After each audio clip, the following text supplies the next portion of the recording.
Hey, how's it going, everybody? Sarasota Tim. Backing out of my home base. I normally back in, but today I was racing back from the gym and I had to get in the shower and shampoo and get ready. How do I look? Got my Sunday go to meeting outfit on. Let me just make sure I got everything. Got a knife and everything. Cutting board. Box. I'm cutting melons up today, watermelons, handing those out as samples. Today's video is by request. Someone asked me to maybe do a video on what my minimalist overhead is, living as a minimalist on Social Security. And I'll share with you here. I'll share with you what I can. There's a big old moving truck right here. You guys can see it in my rear view mirror. Look at that big old U-Haul. So I get just under $1,700 a month on my Social Security. And that's not enough. That's why I'm working. For quite a while, I had some savings built up. I was robbing Paul to pay Peter, and I was drawing my Social Security and, taking money from savings to make ends meet. And at first I convinced myself that I'll get a job eventually. What was that? And I won't have to borrow too much from savings, and I can enjoy life. But when you take $500-600 out of your savings account every month, every couple of months is $1,000. Well, I don't know how many thousands you got saved up, but I don't have that many. So it took me down quick. And that's why I'm doing, and you'll do what you have to do if you are collecting Social Security. Now, some people, when they get to be 62, if they collect their Social Security, they also have a pension that they'd probably been drawing for years when they retired from a company, at like 50 or 55 years old. And they're drawing a $300, $400, $500, $600, $800 a month pension. I don't know how much pensions are. A lot. Some people get a lot. And they get that years before they get their Social Security. So when the Social Security kicks in, they got that plus Social Security, and they might have what, everybody's got this 401. I can't even spell it. So I don't have any of that. I worked for myself for 33 years. It was a very lucrative business. I did very well. I always had money in my pocket. My bills were always paid. I drove a new car. But I've always been basically a minimalist because I'm not one to carry debt. I don't like debt. I don't like being behind the 8 ball. I don't have anywhere to get it from if I accrue too much. But these people that have all that 401, pension, Social Security, and then they're married and then their spouse might be getting it, they're really on easy street compared to people like ones that I'm talking to right now that are like me, that only have Social Security. The only dollars that come in to my bank every month since I quit my business, that's it. And whatever savings that you have or that I've been able to save. And even when I worked, I'll be honest with you, I didn't save money. I've never even owned a home in my life.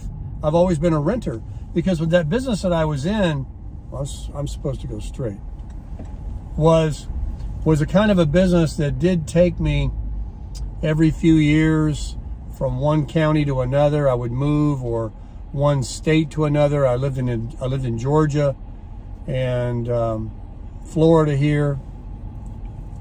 So I always thought, well, if I own a home, what am I going to do if I have to, I run out of territory to do my selling in my marketing business that I had, and still be responsible for a house. So I was just a squatter. But in those days, pre-pandemic, the cost of ownership was a little less than renting, so it made sense to buy, more sense. It always makes more sense to buy when it's cheaper than renting. But right now, it's the other way around. It's way up here to own and down here to rent. It's way cheaper. The cost of ownership, if you bought today, is a lot more. I mean, the homeowners insurance in Florida is off the charts. The interest rates are insane. And the price of a house, we don't want to talk about. But going back in the old days, I rented. And so I never built equity. I didn't flip houses. A lot of people that are not only getting their pensions and 401 and getting Social Security, they've also owned several houses in their lifetime and always sold and made money on them. And, taking home equity loans or kept money and put it down on the next house, but kept some in their pocket. So they've built wealth. Or they were in the stock market. All of these things, I have none. I told you I'm a minimalist. Minimalist in investments, minimalist in making money. I mean, I never even made that big of money. But, that's relative too. If you don't make a lot, but you don't have a lot of overhead, it's relative. You got a lot of people. I know people that make big money. But damn, you should see how they live. They got 8 credit cards, 3 cars, giant homes, lawn equipment, landscaping people, pool people, blah, blah, blah. The list goes on and on. The property taxes, HOAs. What a stressful life that would be for me. Let's get back to the point of the video. I have a tendency, I just drank a Diet Coke, I'm all hopped up. I'm a little nervous about cutting watermelon too. I'm 55 minutes early. My boss, if he's watching or she's watching, that's a good thing. So I have rent, electric, a government loan. That's where I got my money when I was put out of business during the pandemic. You guys might have heard of PPP money, SBA, Small Business Administration, government. Some were grants that, for their penance for shutting us down, that were basically replacing my income that I was making. But remember, I never made much, so those weren't very big. Some people got millions, hundreds of thousands, tens of thousands. I got a couple of $1,000 twice. I could have got 3, but I missed out on one because, I don't know, it's another story. And those were forgiven because that was the government saying, we're sorry, we shut you down, our bad, here's you some money to hold you over so you're not on the streets. Well, and then they came up with that unemployment. Do you guys remember the $600 a week that people were getting and they didn't want to work because they were making more money on unemployment? Here's one. I was making about the same, but gig workers, self-employed people, you can't get unemployment. You can only get unemployment if you work for someone and you're laid off. Not if you're fired or you quit. But if you do work for someone, you can get unemployment. And it's never really ever amounted to much. I would never want to collect it because I'd have to go back to work right away because that wasn't enough to pay my bills. But during the pandemic, they gave your unemployment of what you were used to making every week. And again, my income was very low on the record, so the unemployment amount was really smaller than most people were getting. But that $600 a week they were giving for like 3 months, they gave to gig workers. They gave to self-employed people.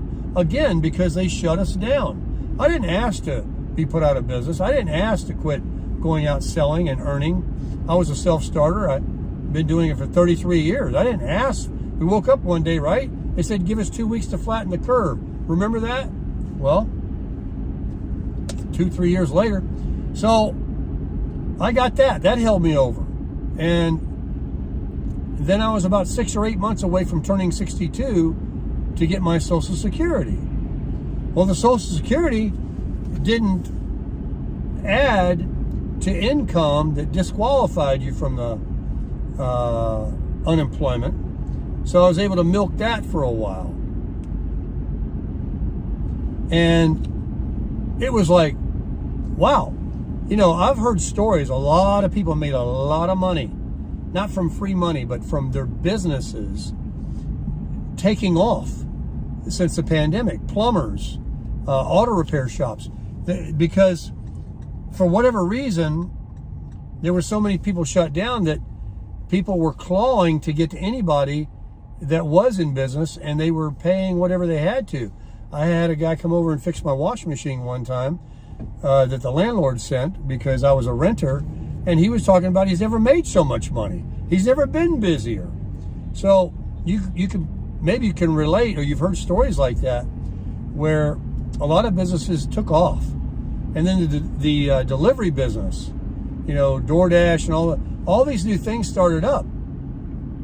So while a lot of things were shut down, like myself, a lot of things took off. I was in a direct sales, person to person, you know, things that were taboo because we had to wear masks.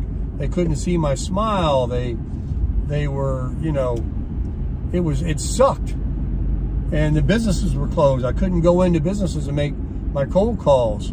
So it didn't help me at all. So if it wasn't for that unemployment and all those things, I don't know what would happen, by the grace of God. So it was so much money that I was able to bank a few dollars. And then, as it got worse and they realized that it wasn't 2 weeks to flatten the curve, they started talking about if you're a business, remember the gig workers and self-employed people don't get unemployment. They extended it to those gig workers, which is what I was, because I was a business and I paid my taxes and therefore I qualified. I didn't get what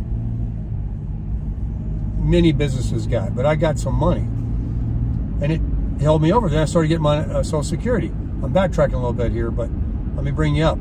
Then they said, apply for these loans. These aren't forgivable, but the SBA, Small Business Administration, is going to give you what they call an EIDL, emergency something. Anyway, it was a business loan. And because of catastrophes, disasters, and everything to keep your businesses afloat. So I got approved. I got one, and it was more than that PPP money, the payroll protection plan that was forgivable, because that was just my little salary they kind of tried to replace for me for a few months.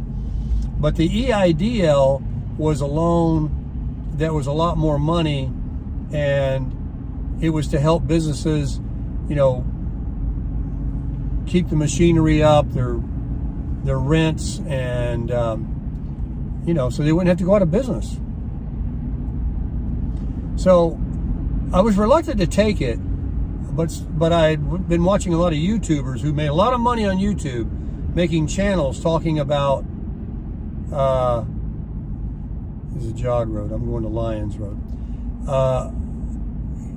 About the pandemic money that you could get. And so everybody was watching these, all the businesses, including myself, watching these channels that grew like crazy. They had hundreds of thousands of subscribers and hundreds of thousands of views, making big money on YouTube. And a lot of those guys are still doing it, but they've gone into stocks and gold, and they've branched out. You know, they keep evolving. But during the pandemic, it was all about, remember I got those too. We all got them, that stimulus checks. So money kept coming in that actually did put me in that position of where I was saying, hell, pandemic wasn't so bad. I, you know, got put out of business, but I was able to save some money, make some money, and every bit as much money as I was making working, and then some. Let me get back to that EIDL loan. So I was watching these YouTubers say, get that loan, and it's going to be, a real low interest rate, and they're going to give you a year to even start paying it back. And hey, if you don't need it, just pay it back, but take it, So I thought, well, that makes sense. Put it in the bank, and if you don't need it, pay it back. But it was a 30-year loan, like a mortgage. And it was a very small interest rate. I think it's 3.75, which doesn't seem that small now. And you had a year to start paying it. It's like kind of hard to turn down.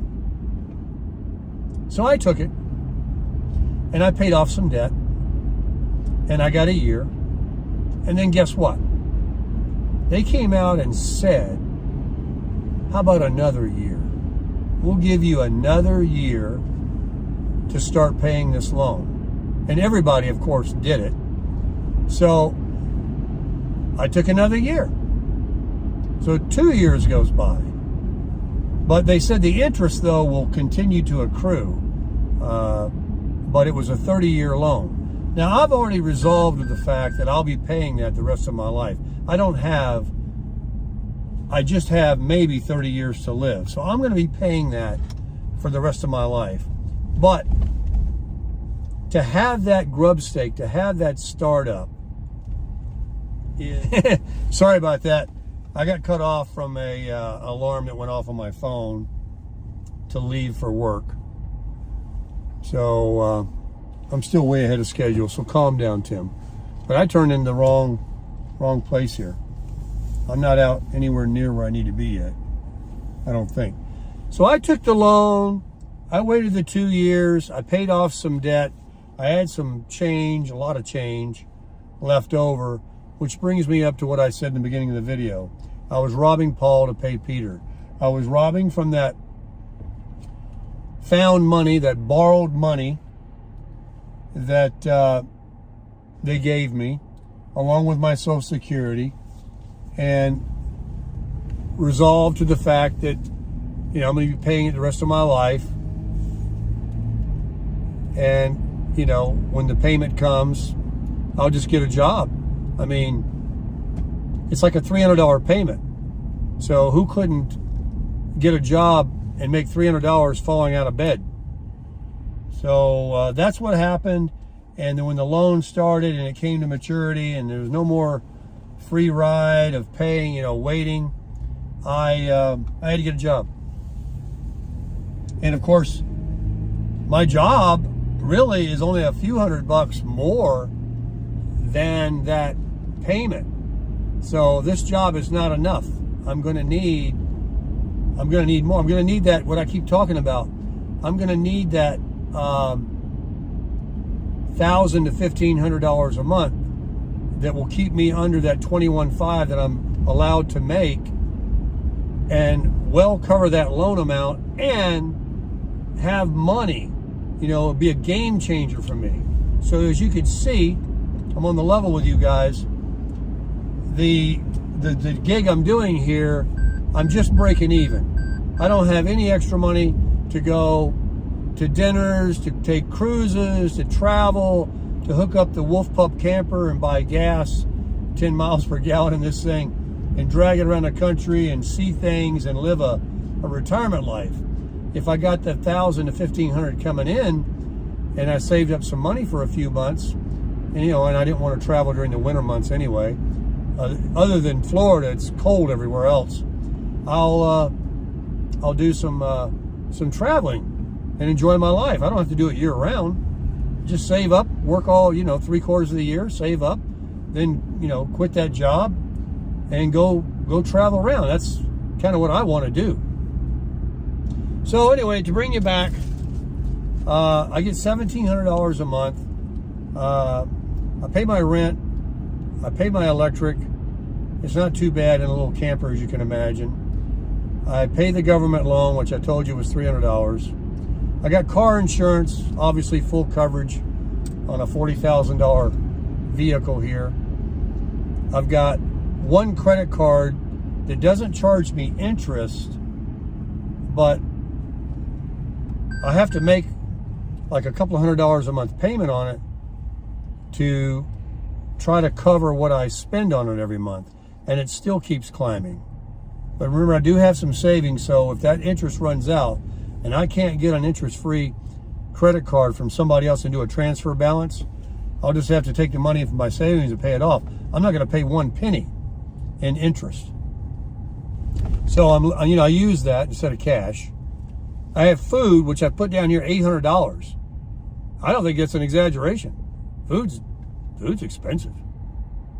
Gas for my car, I have to say, because, now that I'm going back and forth with this job, I'm buying more gas than I was before I started doing the gig work, the side hustle work, because I just sat at the house and went to the inlet or whatever. I wasn't commuting.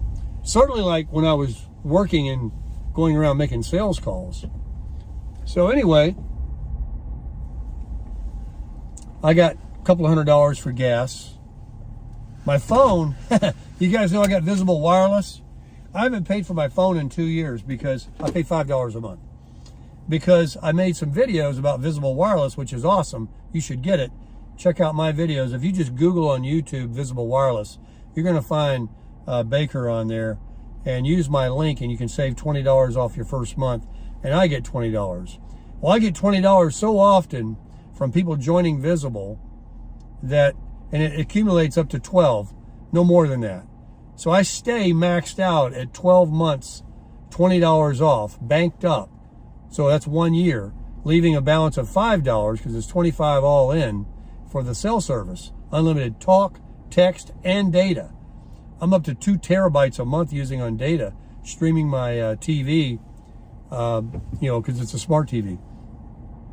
So I only pay $5 a month. My medical insurance, I'll be honest with you guys, during the pandemic, you guys heard of Obamacare? Well, it's actually the Affordable Care Act is what it really is. And if you are a broke dick and don't have a lot of income, the government subsidizes health insurance, and they'll pay up to so much money and you pay the difference. And depending on what policy you want to take and what company you're with, you could have it all paid, or you can have half of it, depending on your income. And it might be different now because I'm making some money, but I got on it. I didn't even try to get it. I was solicited from some insurance company saying, hey, I saw you collected unemployment. Would you like to get health insurance because you're a broke dick? And I thought, well, what's it about? And they explained. And by the grace of God, I needed dermatology. I have Crohn's disease, so I have this intestinal problem. I had to go see a gastroenterologist. I got glaucoma.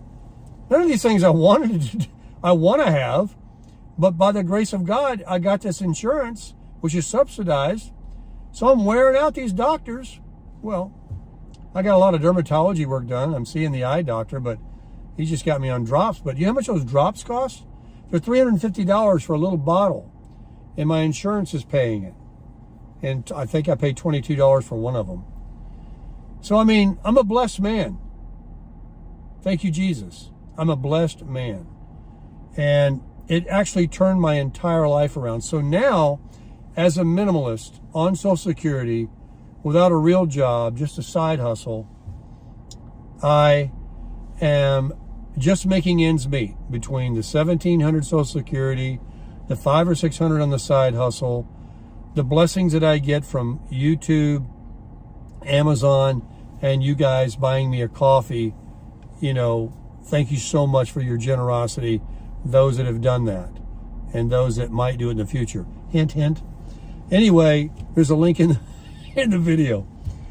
But I'm trying to put together all the scratch I can, and I'm making ends meet, and I'm not having to borrow from the savings. And the savings is nothing. The savings is just to, God forbid, an emergency. It's not like, hey, I got all this money in the savings, I can, take a cruise or, take the wolf pup out and travel. No. It's to give me so I don't sit and sweat and feel like I'm behind the 8 ball. I got a little savings. like people that have equity in their home, or people that have money in the stock market, or a 401. It's not that kind of money, but you know what I mean? It gives you a little peace of mind to know you got a little something. I mean, I hate to know that I'm making ends meet, but I got zero after that. God forbid I needed to go to a dentist. I shared that on a few videos back. And I was just going to get an extraction because it's a rear tooth. It's not in the front. And they want a fortune to do, you know, root canal and a crown. I don't have it. I just don't have it. And there is no insurance for dental. Dental insurance is a joke. It covers like 50% of this exorbitant price they charge. And dentists are on every corner. I don't know how they're charging that much money. But don't get me started on the dentist. But by the grace of God again, my tooth stopped hurting. I had real sensitivity chewing back here. I had to favor the one side where I had an extraction done years ago, and I was just chewing against my gum. And not to divulge, you know, too much information, but, you know, you only get one set of teeth. I don't want to have them all yanked out. So what happened is a couple of them chipped and broke. And there's no exposed nerve or anything, but there was sensitivity. And for some reason, they're strong as hell now. I can chew on them, but I take it easy, and I don't eat nuts and things that are, you know, they're going to give me a problem. This video is going on and on and on. So now you know, without giving you the exact dollars, you know, I got the 17. I'm making 5 or 6 extra, plus those few things that I get on the side that amount to a little bit. And I have a couple $100 maybe to the positive. But I want to get a job. That's why I wanted those extra wine gigs that I can fit in with, you know, that pay $25 an hour. You know, I don't want to go back to work full time. Don't get me wrong. I'm not at that point. But I will work 20, 25 hours a week instead of this 10, 12 that I'm doing. What is it? 4-hour gigs. I do 3 a week. Yeah, I'm working half as much as I would be willing to work. So I could double that. Like I said, grand $1,500 a month would be a game changer for me. Pay that government loan and still have, you know, a grand extra to save and put up for emergency and to do something fun, you know, a couple of months a year, like all these other retired people down here with the big bucks that leave and get out of this heat and go do things. So that's what I'm going to do. And the only way you can ever get to it is to crush it.